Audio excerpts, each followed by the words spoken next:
It's not the house that's haunted. It's your son. What's your favorite scary movie? What's the boogeyman? As a matter of fact, it was.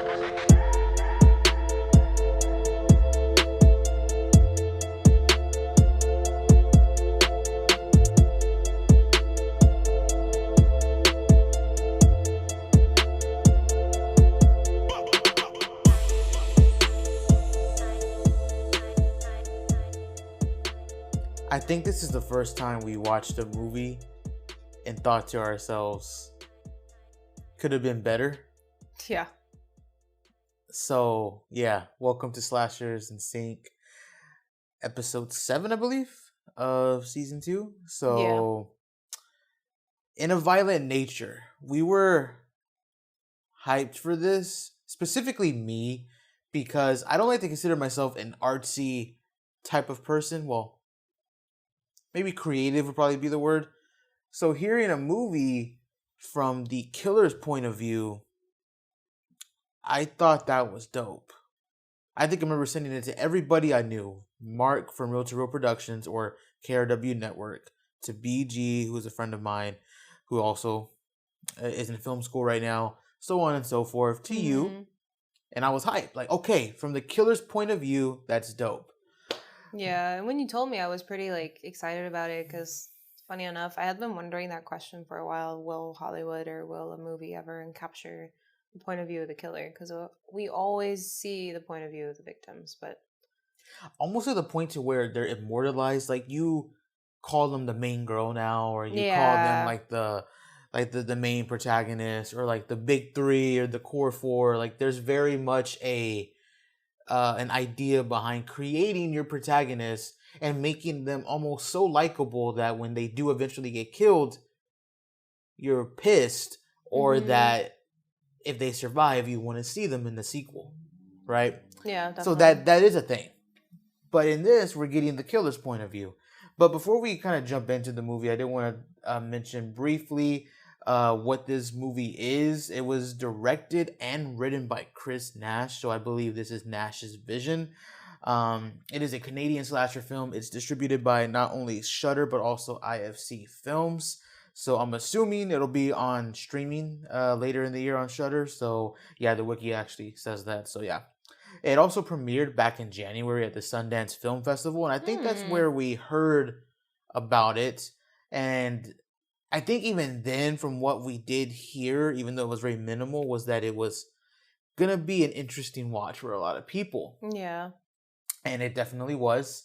Once the film dropped in May, we heard all sorts of stuff, very mixed. And I don't usually like to bring this up until the end of the podcast, but this movie has an 83% critics and a 43% audience. And it's very interesting in this day and age now where the audience score is that much lower than the critics. It's almost half. Yeah. Is it half? No. Oh, almost. I said almost. Yeah, almost like half. 40% lower. Yeah. And the thing, it's interesting because, I mean, I don't know. In the theaters, you and I kind of talked about it. And even in the drive back, we talked about it. Like, this movie comes off very artsy, which makes sense because it was in the Sundance Festival. It is very new gen. So that also is going to be up for interpretation on the viewer. Yeah. However, in my humble opinion, I feel like it may be a little too far new gen. Like, I see the vision, I see the idea, but there are moments where I kind of sat back and I tried to see it from the director's point of view for certain scenes, especially when they were longer scenes. But I felt like even if they were a couple seconds, those couple seconds could have been cut out because they felt almost drawn out, if you will, or like overly exaggerated.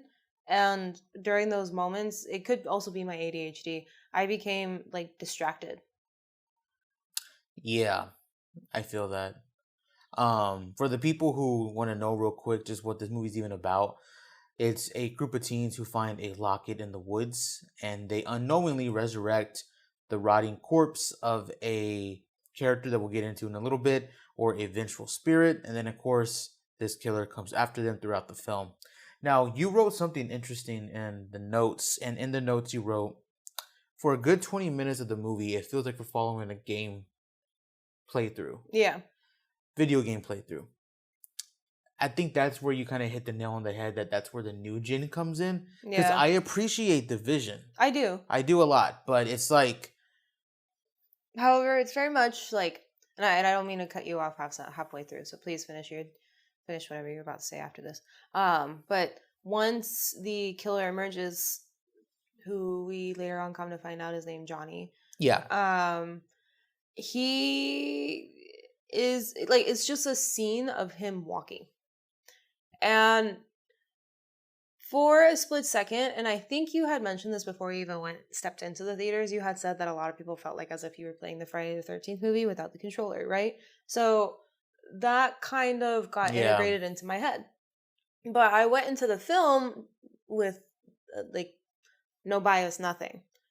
And at one point, and it was during that moment, the only thing that caught my attention was the scene switch, where I went from like the deep, quiet woods to like the more noisy one that was a whole lot brighter, less dark. Yeah. That beginning scene, it was really interesting because, and I've seen a lot of playthroughs. I've done a lot of playthroughs myself, and the way horror game playthroughs, excuse me. So like overall, the beginning of the film really did feel like the start of a video game. Like you don't see the faces of the kids in the woods or like the younger kids in the woods talking about like why they're at this fire tower and why there's a locket in the woods, or why there even would be like a locket in the woods, or why should there even be one. And all you see is this locket. You don't see any reflections. You don't see anything. And then at one point you see a hand grab out for it when all the voices seem to be further away, which I liked. The movie was very like focused on the auditory part of the film, if you will, like the characters with the leaves crunching, the birds, even the fucking Walkman or cassette player at one point. Like that was all very much integrated into the film well. But at the same time, within those first 20 minutes, whenever I would dissociate unwillingly, it felt like as if I was watching something on my phone late at night, like PT or the Friday the 13th or like any other horror game that I've played through, where I am the killer and I am walking through the woods and I'm trying to hunt all the kids that are out there, or at least try to get to my next point. It wasn't bad, don't get me wrong. Did I like it? Yeah, but the fact that I dissociated within the first 20 minutes of the film, I kind of was just like, okay, I need to make sure I pay attention, because there may be moments where there's nothing to grab my attention. And I don't know if that's a good or a bad thing. I was almost waiting for like Markiplier to pop up and like, get on with it, you know what I mean? Or like, let's do something, you know, like at one point. But to go back to, I guess, what you were talking about earlier, you were mentioning the mystery of the film.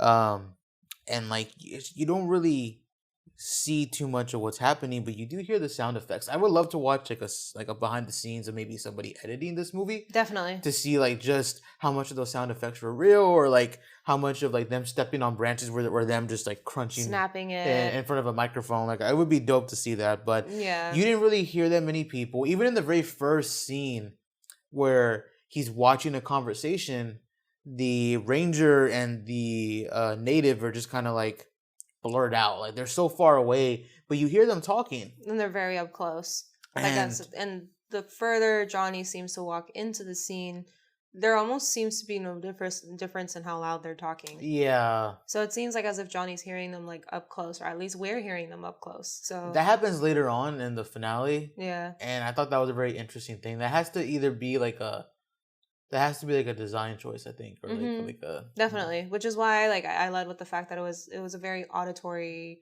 stimulating film, which was interesting because funny enough, there was no music in the movie unless it was playing through the cassette player. Like there was no background noise other than the nature and the crunching and other stuff.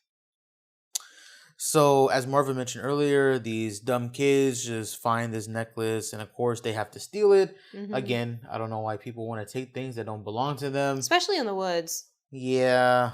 in like a burned down tower where nothing is surrounding. Like when the camera panned out, I said this under my breath, but I didn't realize you heard this. I was just like, this is why we don't fuck around with shit in the woods, man. Yeah. Like, if I find a piece of jewelry, if I find gold, if I find a bell, if I find, like, a circle made out of rocks, I will look at it, appreciate it, and make sure I don't walk in the circle if the circle is there. Unless I mean, you want to be taken away by the Fae. And walk away respectfully without disturbing anything around there. And of course, Marv is right because we come to find out that it does indeed belong to the killer's mother, or I'll just say Johnny, but we get the official story, very Jason Voorhees he's like later on in the movie, but we'll just call him Johnny for now. We'll go ahead and get that out of the way. So we get Johnny's mother's necklace, and of course, the guy shouldn't have taken it, and that resurrects Johnny. That brings him back. And he's and that scene was really interesting, by the way, seeing Johnny come back to life. Yes. I was so confused in the very beginning. It almost like the ground was like gurgling. Yeah. It was interesting, which it's like it was like him digging through, but it was interesting because you never really see that before, but I guess that's the point. Mm-hmm. I actually have a fun little thing to bring up once we get to the finale, but a lot of this movie again is from his point of view, even if it isn't so direct. Yeah. Very much like, oh, that's what would have happened of so and so, like walking through the woods, and that's how he got into where he needed to go. You know what I mean? Like so we see him actually crawl out like a zombie from Night of the Living Dead. It's pretty cool. It was dope. But of course, like you said earlier, we never see his face. We don't see any of that. And as I mentioned earlier, the first conversation we see where the people are blurred out, that ends up being the first kill. But that first kill is off screen. However, like you said, badass transition. Very dope, very interesting transition. Usually you see like a fade out, but the hand, the fact that it was in the same position and everything, and the only thing that you could tell that the scene changed was the color of the background and the fact that his hand was dripping in red. Yeah, that was such a dope. Listen, I know we've kind of been knocking this, but it had its moments. Yeah, if anything, the gore and the cinematography was good. Yes. I don't know if I would say chef's kiss, but it was fucking good. It definitely kept me interested because I know if the cinematography wasn't that good and if the transitions and the effects weren't that good, then I probably, in full transparency, and this is the first time I'm telling you this, I probably would have got up and been like, all right, you can finish the film. I'm probably going to walk around. Yeah. I could tell. But, then we get introduced to the campers and we finally see all of them. It's like, I think a few guys, few girls, pretty even like group. And one of them ends up telling the story because his uncle's like a native from that area. Yeah. So he ends up telling the story of Johnny and how that comes to be. Is he a spirit? Is he a zombie? We don't know.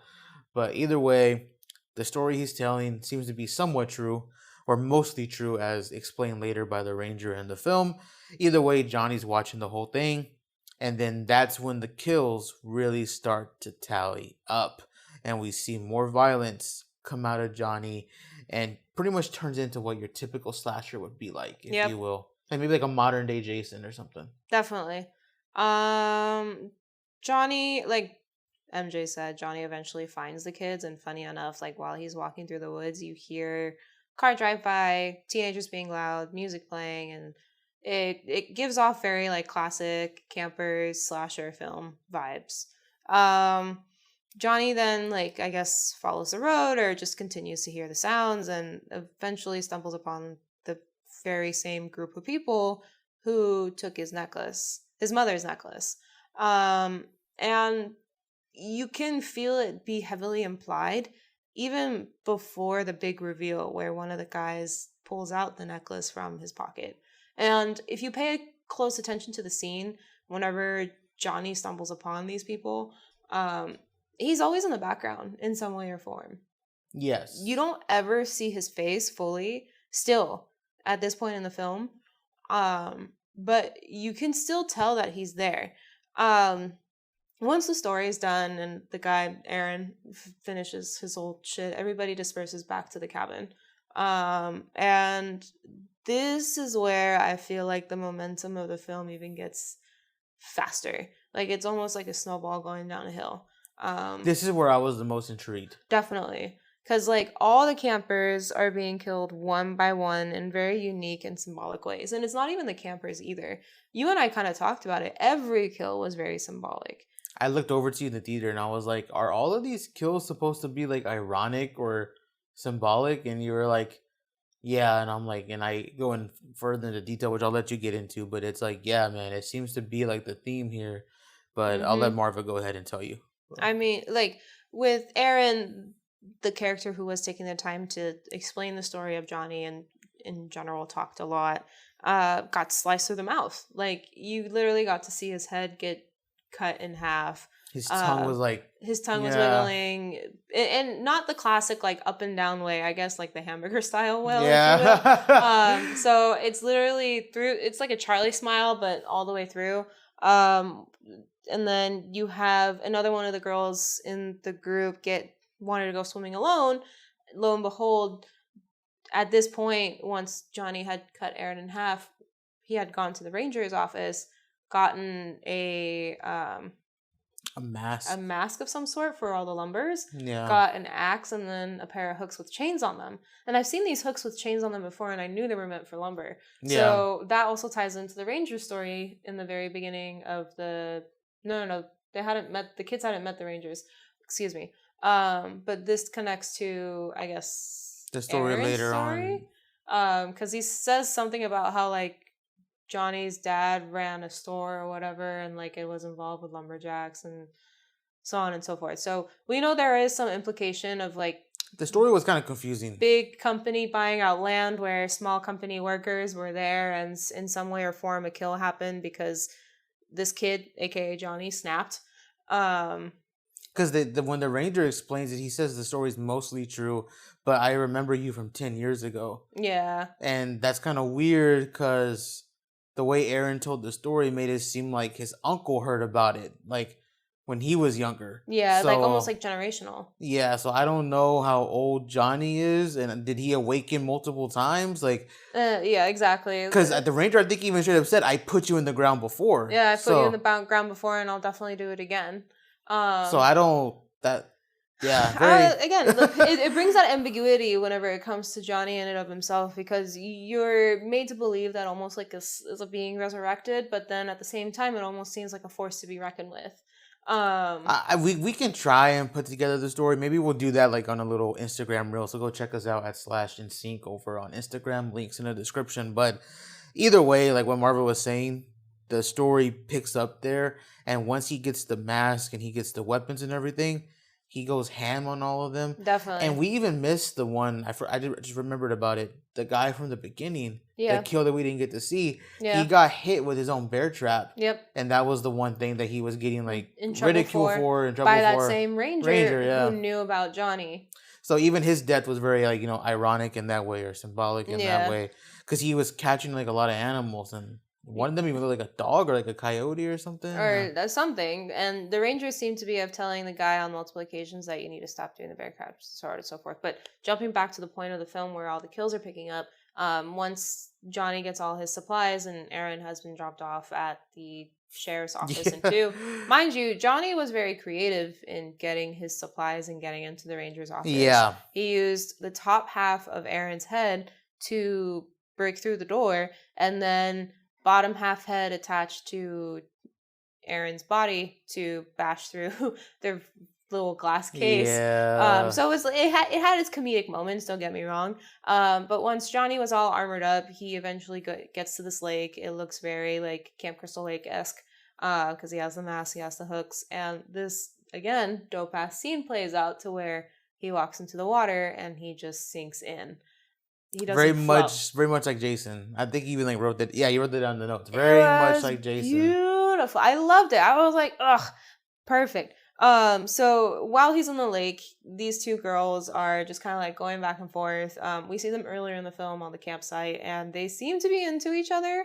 At one point, like the blonde girl breaks off and the brunette to go stretch to do yoga. And the brunette stays back, and while the brunette is swimming alone, she gets killed alone underwater, but she gets killed like a fish with the hooks, right? Because she wanted to go swimming, and funny enough, the blonde girl didn't.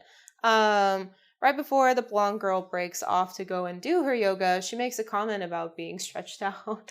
So when Johnny is done with the brunette, he walks up the hill or the lookout to find the blonde who's doing yoga. And this kill was actually, I feel, one of the more wild and intense kills. And I'll have Hugh go ahead and talk about that. So we had heard about this kill, especially myself, online. Everyone was talking about the yoga kill. The yoga kill was being hyped up as probably one of the worst kills that they've seen in a while. Yep. And I think someone even tried to compare it to like Terrifier 2, but I don't know for sure because I feel like this one is more methodical, whereas like Terrifier 2 is a little bit more comedic. You can see like Art having fun with his victims, whereas in this one it's just very... It definitely in the sense of maybe compared to Terrifier 2 where it drags on. Yeah. It's a very long kill. Yeah. It's not like she gets stabbed and gets tossed. Like, no. And funny enough, I actually thought what was going to happen was he was going to use the hook to like wrap her and kick her off the hill, and then like it was going to split her in half. I thought that was going to happen. Mm-hmm. I was expecting something like that. Then like the two bodies like spread out and roll across the halves. Yeah, because mind you, at this point, guys, because I was expecting a cool kill. There's been a lot. All the kills have involved like some sort of like disembodiment or like decapitation or just wild ass shit. But this, I think, exceeded my expectations. So the girl sees him, freaks out, gets to the edge of the cliff, and because she's at the edge of the cliff, she turns around. She's like, "Oh shit! Like, what should I do?" And I think she hears him like behind her, so she's accepted her fate. Yeah, she just stopped screaming. She stops screaming. She stops looking down. She's calm. All of a sudden, like that. I guess it was the hook or the axe or something. Nope, like it was just his hand. I thought he had a hook on her. He had a hook on him, but he got punched through her gut with just his hands. Mind you, the first kill, Johnny didn't have a weapon. And whenever we see Johnny walking out of that guy's house, his face is caved the fuck in.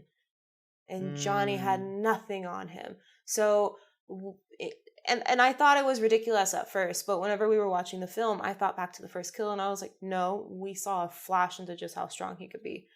So he literally punches a hole almost half the size of her stomach through her.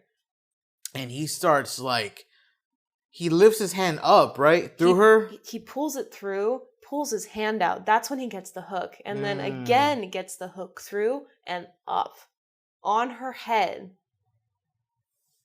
which kills her twice over. But mind you, I think like he pulls out, she turns, and then he gets the hook, turns her back around again, and then does that whole shit. Because whenever he hooks... Yeah, because I remember when he pulls her down, I remember her spine and her neck, like... Yeah, essentially. Because when the hook gets onto her head, he leaves it there, pulls it down, neck snaps, and you see it bend at a 90-degree angle. Essentially, you know necks aren't supposed to be bent that way. And this fool figures out a way to turn her into a human pretzel to where, like, her head's going through that same hole that he made earlier. Literally bent in half and a giant hole in her stomach, where she's, I guess... you could say stretched out in a different way. And then he drops her off the hill. She rolls down. So I got my wish. Literally looks like a rock tumbling down the cliff, which is insane because this girl looked like a twig. So she got folded. Literally folded. I just gave me the joke in the theater that no one's going to be able to find her body, bro. No, because they're not going to be... How are they... No, they can't identify her. Teeth. But how do you explain that? She died. How? She just kind of collapsed into herself? Yeah.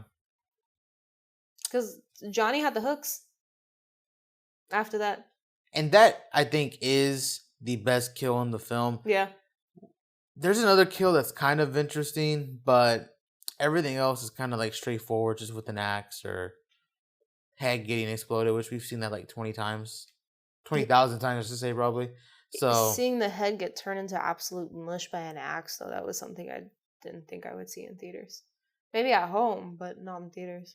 What I mean by at home is like stuff that's not mainstream tends to be a little bit more hardcore, if you will. So, well, I guess it's because I've seen a head get exploded so many times. I didn't think much of it because, like, I didn't think it was more gruesome than like when Michael stepped on Sartain's head and it completely dropped it to mush like a fucking melon. No, because like that's fine. What I mean by that is that just seeing the amount of anger and literally seeing the head get chopped up into little like itty bitty pieces. Because we do see heads go to complete mush. One of them gets like the rock, the rock, like the giant rock. Case in point, right there. There's usually, but at the same time, MJ, there's usually an object covering the majority of it. This is like you see flashes. Oh, you're talking about the kill at the end? Mm-hmm. I wasn't even thinking of that kill. I think that was my like second favorite. Oh, I didn't even know he was hitting him in the head with that. I thought he was just hitting him in the back. No, he was hitting him in the head. Oh. He screams out, "Come and get us, you stupid ugly fuck!" And before he can finish the word "fuck," like Johnny already had the axe in his head. Oh, that's right. I was thinking of when he was on the ground already. My bad. No. Yeah. I already checked out by that time that the movie happened, anyways. Really? Yeah, I checked out already, so it was like. No, but I think that. I remember him like hitting him with the head. He gets hit to the tree and then split in half, and then he hits the ground and then he keeps hitting him. But we jumped way ahead. My bad. Yeah. I didn't even know you were talking about that kill. I was talking about the rock one. Oh, sorry. No, you're fine. Because I was comparing that one to the Michael one. Oh, no. Well, that probably makes more sense to you now, right? Yeah. I was like, wait, what? No. Because the it blew up like a melon. So, yeah, no, that's fine. Just kidding. Well, since Marva took us to the end already, he kills the two guys who were left over. Yeah. All that's left now is the, I guess, quote unquote, second love interest. Who was he to that girl? Was he like a... I don't fucking know, bro, because there's this one girl that seems to have a bit of tension between two boys. The boy who took the locket in the woods and another boy who seems to be the Debbie Downer or the emo kid of the group, whatever you want to call it. No offense to anybody who is emo. I'm just, it's the phrase that they were using in the film. Okay. Anyway, she, like, the guy who took the locket, Troy, seems to be a dick all the way around, both to his friends and to his girl, like in private, but in groups, especially in front of Sad Boy, if you will, he puts on a show. So it's pretty interesting. He even takes offense to like a small dick joke that this girl makes, which is pretty funny. Which I mean, I made the comment in the theaters, but I'm just like, he probably wouldn't take such big offense and make such a big deal if it really wasn't that small, right? Yeah. But I digress. I had thought they were dating, or he was an ex. But then she said something in the cabin where she's like, he's just going through a rough time, and I'm like, probably friends. Yeah, but friends like that had some sort of feelings, because Troy did send some sort of like weird. I didn't catch what he said because it was just, even though I could hear what they were saying, there were moments where like it felt like the words were just kind of like jumbling together. But at one point, before Troy flashes the locket while Johnny's standing in the back, he says something to this kid, and you could see tension rising between the girl and Sad Boy. Yeah. And like Troy's just kind of sitting there like eyeing the two of them, and there's this like trifecta of like awkward energy while everybody else seems to be having a good time in the group. Yeah. So anyways, they get on with it. You know, they see Johnny. They know Johnny's chasing them. They run to the Rangers. The two friends are dead, so there's no one left anymore. Except for the girl and Sad Boy. And that's what I meant. Yeah. So they're there, and the Ranger's telling his story now about how his dad, I guess, was killed by Johnny. So then he had to put him down. No, everybody but his dad was killed from Johnny. But he talked about as if he got revenge for his dad, though, by putting him down. Dad put him down. He came back up, killed the dad, and then he put him down. Okay, that's what I meant. That he killed the dad and put him down.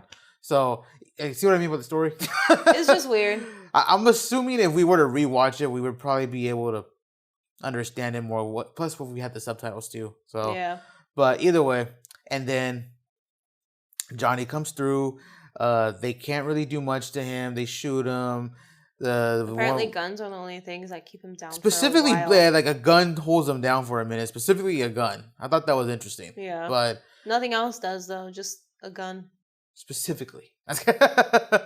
So, I guess one guy, I don't know his name. He's scared. He doesn't want to wrap up Johnny because they want to take him to the tower. He can't put the chains on him. So the ranger wants to give him the gun. He counts to 3, but of course that doesn't work. Johnny wakes up on 1, grabs the gun, and there you go. Ranger. I think it's on 2, but it's on 2, yeah. Even worse. And then the ranger gets taken out. He like paralyzes him, right?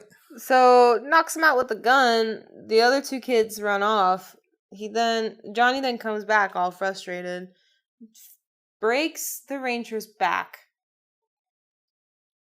and the ranger can't move. Yeah, paralyzed him. Yeah. So then Johnny runs to the shed. You hear a motor turn on, and I'm thinking, ooh, wood chipper. That's what I thought it was too. But Johnny comes back, puts a hook into this ranger's shoulder, for fuck's sake, drags him all the way to the shed, and we come to find out, nope, it's a wood chopper. I thought it was... So this is where my head was at on this scene. I thought we were going to watch him drag the body, and like we did. Yeah. It was going to be a long, him walking slow, dragging the body, and you get into the shed, and I thought the camera was going to stay right there. Yep. And then all you see is just blood and body parts. So I thought it was going to be like what you said. But no, he puts his arm there, has the blade come chop it off the same way it would break a log. Piece of wood. And we see that in the beginning. Like, Johnny goes ahead and chops a piece of wood, and then... I like how he just didn't move the log. He had to, like, chop it off. I thought that was pretty interesting. Yeah, I was like, I mean, I get it. Like, we all have our little, like, some moments. Making sure it works. Yeah. Is it sharp enough? All right, cool. It could cut. All right, cool. So then he moves the ranger's arm. Ranger's arm's nice, clean cut. Mind you, it takes a while for this axe to go down this fucking ramp. It's exhausting at one point. I was like, all right, so when am I gonna see the blood? And right when I said that, I was like, oh, there it is. Yeah. And he does the head next. He pulls the ranger up and then does the very thing that I'm just like, there we go. That's the kill that I was waiting for. Puts the ranger's neck right on the little ramp, and the axe comes down, and you see the blade just slice on through, but it's definitely not a clean cut, if you will. I honestly would have rather just seen the blood shoot out. I think it's the instances of that where I think it should have been cut down in time. Mm-hmm. Like, I don't think we needed to see like all of that. Even though the movie was like a minute 30, or not a minute 30, a fucking hour 30, I felt like it could have just been like an hour with the amount of time they could have like cut an out. hour 15 or an hour 10. Yeah, which I get it. It's short, especially for today's day and age, but there were a lot of scenes that were dragged out. So, interesting enough, when Johnny is done with that, he follows suit because he's still going after his mother's necklace. And the 2 survivors have a bear trap, have some gasoline, and they have a trap prepared. Now, I thought this was interesting. And I know you have your own little theory about the movie, but before you get into that, so this is what I meant earlier when I said indirectly it's still in the killer's point of view, is because any other horror movie, we would have focused the camera on them. Yep. We would have saw them like, what do we do? Should we like run down the highway until we find a car? No. Fuck that motherfucker. He killed my best friend. You're right. Even though Troy was a dick. I'm sorry. It's okay. Let's get that motherfucker. Like, we would have, let's get a trap for him. We would have saw that play out. Yeah. But we didn't. No, instead we heard all the whispering. We saw, like, what, Johnny did to the Ranger. So, I thought that was, like, a dope thing. Because I can imagine them having that conversation. That's what led to them even having the courage and the confidence to try and trap them. Probably. Or try and trap Johnny. Yeah. So, But we didn't see that conversation because it's not from their point of view. No, exactly, which was pretty nice. It was really cool. Like we didn't know what the plan was. We didn't know what the trap was. But at the very same time, when Johnny got into the woods and these two survivors were caught within Johnny's view, kind of, they froze, and we could hear them whispering. It was pretty goddamn loud too. That wasn't no whispering. That was like screaming. That's almost. what we were talking about earlier with the audio. Like, Yeah. it's like it must have been like a planned decision to do that. I think so, which I really liked. Because then that kind of brings more of like that very mysterious vibe to Johnny. Is he a ghost? Is he an apparition? Is he like really super hearing? Just super hearing? Can like a fucking dog, or is he just resurrected and all resurrected people in this universe can hear very well? I don't fucking know. But essentially, the guy, sad boy, I guess, decides to distract Johnny because Johnny, I guess, is a little too close. I was trying to look in this scene and I really, really couldn't see the two survivors within the brush. So I just think Johnny knew exactly where they were based off of their whispers. So when it makes sense because he was looking outward, but they actually weren't there. The dude was already behind him. So I thought that was interesting, and it goes into what she was saying, like, oh my God, he sees us, or he knows we're here. Because it wasn't like he was looking directly at them, it was because he stopped walking. So that makes a lot of sense. He probably knew, but just didn't turn to give them, like, let them know that he knew exactly where they were, because when boy stands up and says, hey, you ugly motherfucker, like, before he can finish the word fucker, Johnny already has that axe to his head once, come in twice. Boy falls to the ground and Johnny's just going ham. And this is the kill that I was talking about earlier, where I am literally watching Johnny mince this boy's head to pieces. And so is the girl. She's just standing there and she's frozen in shock, scared shitless. Does the very smart thing and take off the necklace, wrap it around the gas tank, and books it into the woods. And this movie kind of follows suit with the recent trend of like horror movies are like starting to have like 5 different endings. Yep. And I don't know if I'm a fan of that yet. I'm like halfway. Because one of them did it okay with the first Omen, but even the first Omen still kind of dragged it out. I think I kind of like it because it keeps me guessing. I'm like, all right, now. Okay, now. How about now? No. Now? And that keeps me interested. But at the same time, like you said, it can be exhausting. Because I ain't gonna hold you. Once her screaming session ended in the woods, that's when I was really checked out. And now I know what people meant when they said the last 15 minutes of that movie was not fucking needed. Nope. Because what the fuck was that? The whole exchange, she is running through the woods. The scream, mind you, is only because she falls onto a branch, gets onto the road. Car finally comes. Car picks her up, and this old lady, who we don't know if she's sweet or not, in full transparency, is taking her to the hospital and giving a whole story about this man named Bobby who got mauled by a bear but is somehow still alive with 100 stitches. Because the sole survivor tells this elderly woman that an animal fucked her up. I get it. The symbolism is there. The story between the ranger's dad, the sole survivor, the story of the Bobby, the story of the bear. Maybe the two are intertwined. Maybe it wasn't a bear. Maybe it is, and that's just the symbolism of. Yeah. So I get it. It's just, man, dude, that was so. I didn't need to hear about how a bear was going around mauling different animals and potentially had henhouse disease, and how all these other critters out there probably got henhouse disease and acted the same way. So was Johnny influenced by? Did he get henhouse disease and decide to slaughter all these folks and just go crazy, or did he finally snap like how all the stories were saying? Like, again, it made the story very like ambiguous and mysterious, but anytime that I felt like I had a grasp on the film, it almost seemed to like slip through my fingers like sand. Not to complain, but at the same time, there was no solid theme, which could have been like a creative decision. Who knows? But I don't know. Like I keep going back to the phrase, but at the same time, because it just didn't feel satisfying enough. I think if the movie had ended like with her doing the whole like freaking out and she's hearing the hits from her or whoever Sad Boy was getting hit, right? Yeah. Her hearing that, whether it was real or not, like her freaking out, spiraling. Take out her getting stabbed in her thigh or her foot or whatever. Okay, take that part out. You have a flash. She's freaking out, spiraling. It all ends in this fast pace. Boom. She's now in view, and she is in the POV. So we're looking from her like back up the same way as the killer, and then you hear her, or you see her kind of like walking. You see the highway. She walks up to the highway, and then she hears footsteps. She turns around, and then you take that scene from at the end where she's looking into the woods, and you don't know if he's there or not. Mm-hmm. Boom, credits end. Yeah. That probably would have been, in my opinion, a way better ending. Same.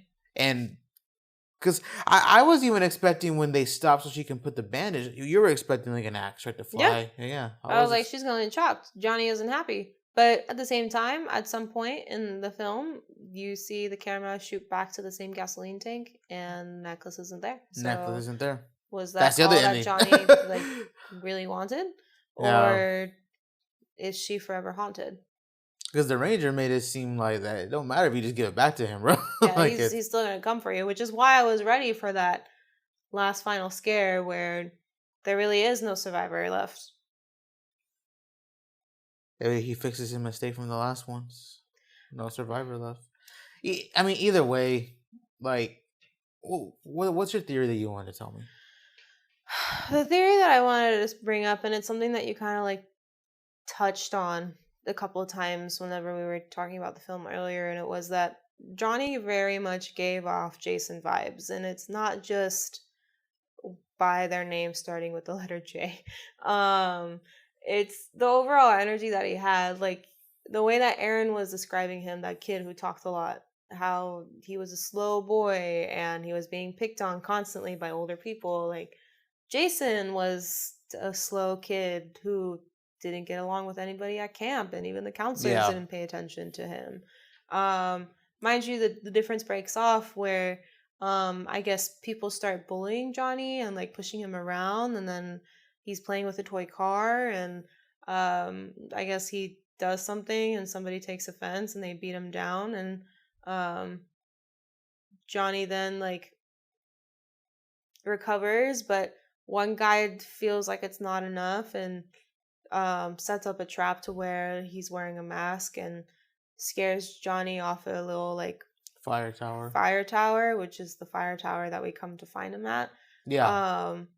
And then places said mask onto Johnny, making it seem like as if he was playing and it became an accident, and people would believe it because he was considered quote unquote so slow. Which I guess kind of bleeds into the whole Jason like somehow ending up in the middle of the lake, even though he couldn't swim because he was just that quote unquote slow. They also have a very close tie to their mother's belongings, like Johnny with the necklace and Jason with the sweater, or the head, or just the memory of his mother. So it had a lot of parallels, and I that's why I say I see the vision, because it almost seems like a very modernized version of Jason. Like the lumberyard is haunted because the wild beast came around and slaughtered everybody there. Like, come on, guys, it wasn't a wild beast. It was Johnny. We all know this. You're not gonna say it though, but we all know it's Johnny. You have all these different people who go to Camp Crystal Lake and they're constantly being slaughtered. So there was a lot of parallels in there, which is why I say my theory is that this was just more so an interpretation of a more modernized version of Friday the 13th. A lot of people have made the joke that, this is the closest we're going to get to a Friday the 13th movie since the rights are so fucked up. Yeah. And tied up with different studios. Which is like, there's the mask. He doesn't have a machete. He has an axe, but he also has hooks. Like, Jason has a machete, and then that's essentially all that he uses. I mean, for a while he was a little bit creative before he settled down with the machete.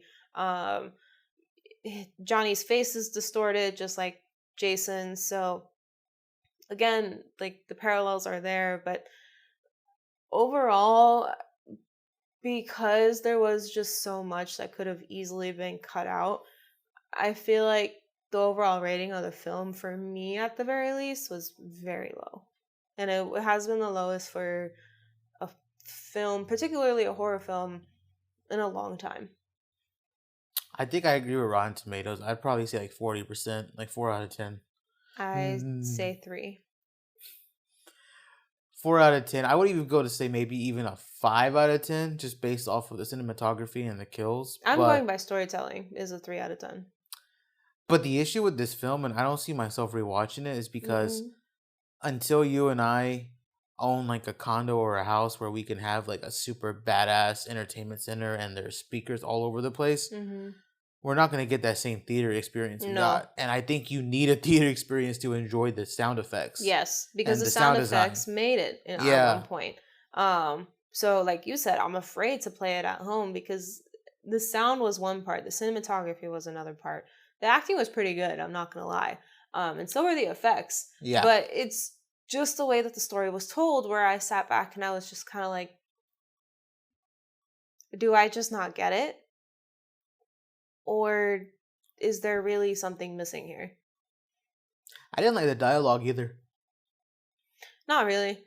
Mainly with the teenagers, I thought, or the campers, I thought the dialogue was just in a real conversation amongst what I imagine like early 20-year-olds, you would never hear them say cancel culture and use that as like a thing to like mention the whole back and forth. Like you would never hear that. So it's like, I don't know what the direction of was that, but like actual 20-year-olds don't talk that way, because I know a lot of them. I have a lot of friends who are in their mid-20s, and so they don't talk that way. They don't mention cancel culture in casual conversation. So it's like, I didn't really understand. It felt more like social media talk. But either way, I mean, 4 out of 10, man. I had a lot of high hopes for this film. I did too. I might revisit it in a year or 2. We'll see. I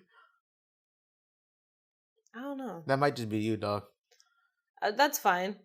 I want to see if like maybe the second watch through will make me like it more, but at the same time, time is so precious.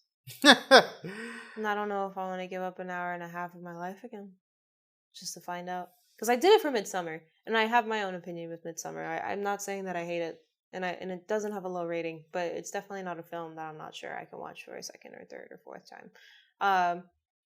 But for this, I feel like I got my dose for a good long while.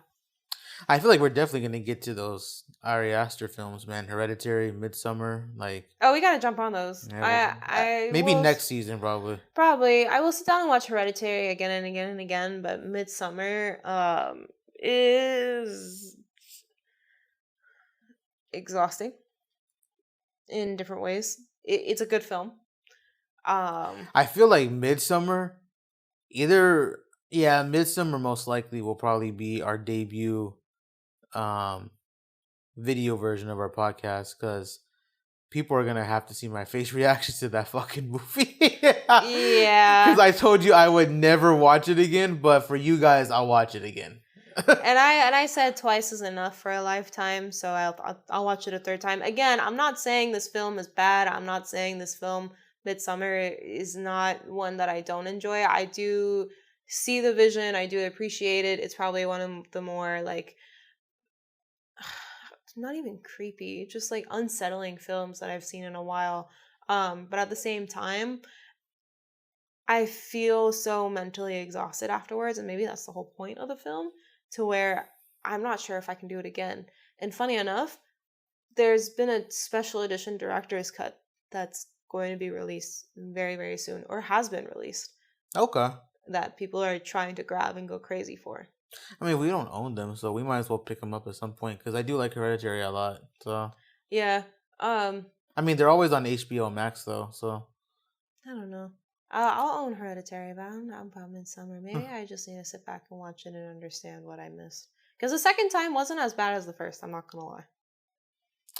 Well, let us know what you thought of In a Violent Nature. Yeah, sorry about the slight break no, off. You're fine. I'm the one who brought it up. You're chilling.